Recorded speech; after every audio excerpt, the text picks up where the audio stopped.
We're looking forward once again to having the International Summer School in Armagh. We welcome the continuing support of Armagh City, Banbridge and Kilgallen Borough Council, the support of our friends from the North South Ministerial Council who are on today, and we're looking forward to having a really good week yet again. Thank you very much. Please, before I start, please excuse my voice. I have a terrible dose of hay fever, so I'm sounding like I'm hoarse, but I'm okay. Ladies and gentlemen, I am delighted to be here in the marketplace this afternoon to launch your new programme for the 2018 John Hewitt International Summer School, which will take place here in July. The 31st John Hewitt International Summer School, I am certain, will have this facility, the Marketplace Theatre, buzzing with readings, talks, discussions, performances and exhibitions of the highest quality. I am informed Summer School has been here for over 18 years, and in that time it has gone from strength to strength. Council is pleased to continue its support for this prestigious summer school, and I look forward to coming back in July to meet with you again. I have just had a quick chance to glance at the programme, and I'm confident your audiences and participants are in for a feast of arts and cultural expertise. I congratulate the organisers, the John Hewitt Society, on continually managing to attract top writers, speakers and artists to Armagh, and I wish you all the very best for your event. I know that people will come from far and wide to Armagh to attend. So in closing, I am happy to help launch your programme this afternoon and hope you spread the word far and wide for everyone to pay a visit to Armagh. Thank you. In 2008, MC's Garter, and that will be in an auditorium. And that's the first of a poetry event of a week long of poetry events in the morning time with top poets from Ireland and from across the water. And again, there's a terrific programme of poetry organised for this year.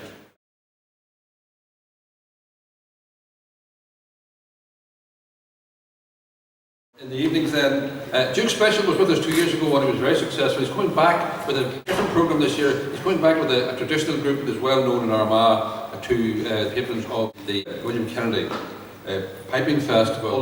That's Donal O'Connor and John McSherry and Sean O'Graham, and they have a lovely sort of programme which they did, I think, last year in 2017 at the Out to Lunch Festival, and we're delighted they're coming to Armagh on Tuesday night. The Wednesday night, a very special event with Colin Dunn, who you'll know was the dancer that took over from Michael Flatley in Riverdance, and he's doing a lovely programme with three traditional musicians called Edges of Light, and there's more about that in the programme, but that's a very special event which I think will be attractive, not just to music traditions, but to people who are interested in dance and in theatre generally. Michael Murphy came here in 2016 with his one-man show, The Man in Woman's Shoes, which was a huge success. And he said that time that he was working on a second show. Now that second show has materialised, and this year we're bringing him back with both shows. The Man in Woman's Shoes on the Thursday night, and then the I Hear You Rejoice on the Friday. And it's a double bill, and we're also offering a special double bill in Brit, so that those people who have seen the show before want to go to the second one, but please tell your friends about how good the first one was.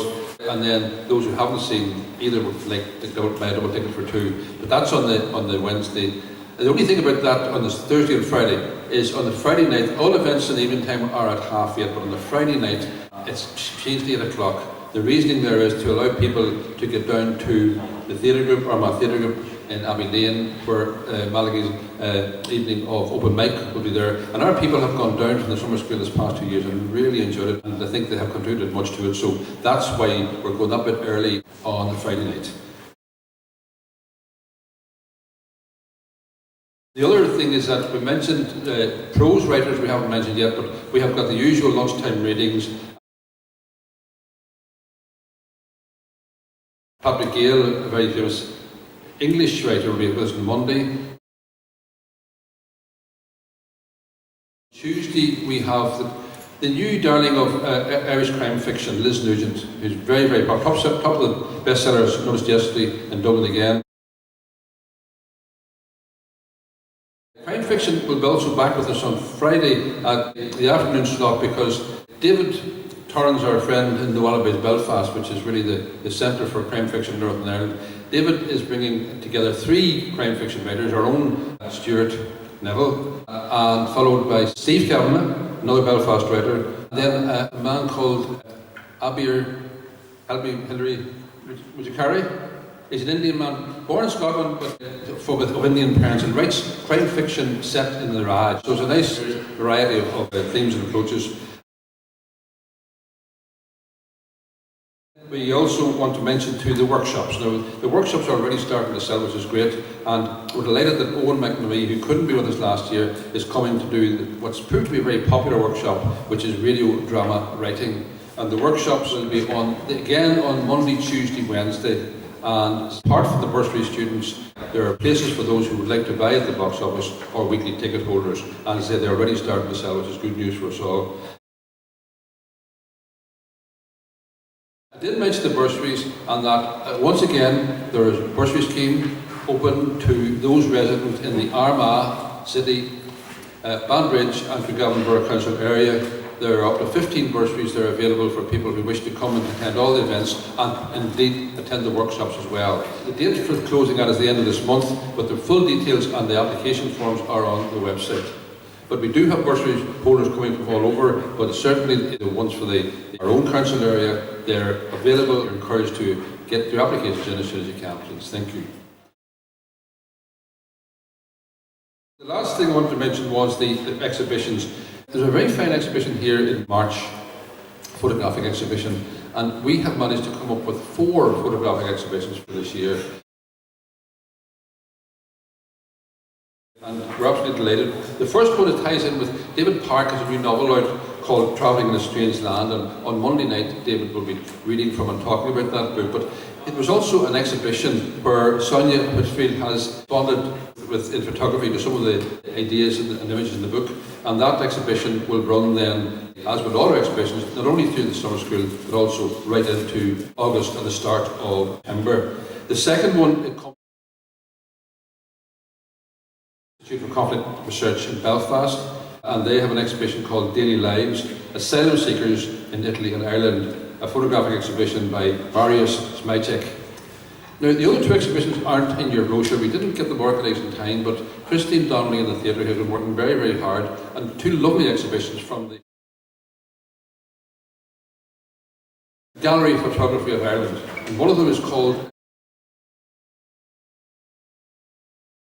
The Drum, the Portraits of a Village. Drum's in County Monaghan, so it's very much a border area, and that exhibition will again be open on the first day and will run through until September. That's Portrait of a Village by a photographer called Kevin Fox. One which has a particular interest to me, and maybe 1 or 2 here, The Handball Alley by Kenneth O'Halloran. And just to quote from this, these silent structures, the handball alleys, attest to the passing of time and to the changing dynamics of rural communities. Like the dolmens that John Montague offered as a metaphor for the old people of his childhood, these modern ruins, the handball alleys, are liminal structures, open-air theatres where the ghosts of a lost civilization linger. So that was one particular to me. The handball alleys in Armagh, there were ones down Down Street and behind St. Bridget's Club. But you drive down through, Ireland, and across roads you see the ruins of the old handball alleys there. So those exhibitions will be of particular interest to us, and we're very grateful to Christine and the theatre for curating that for us. So, Tony, Lord Mayor, that's what I offer as a highlight of the programme. We look forward to your support and indeed for helping to spread the word over the next few weeks that the summer school is back and that we're looking to bigger and better audiences. Thank you.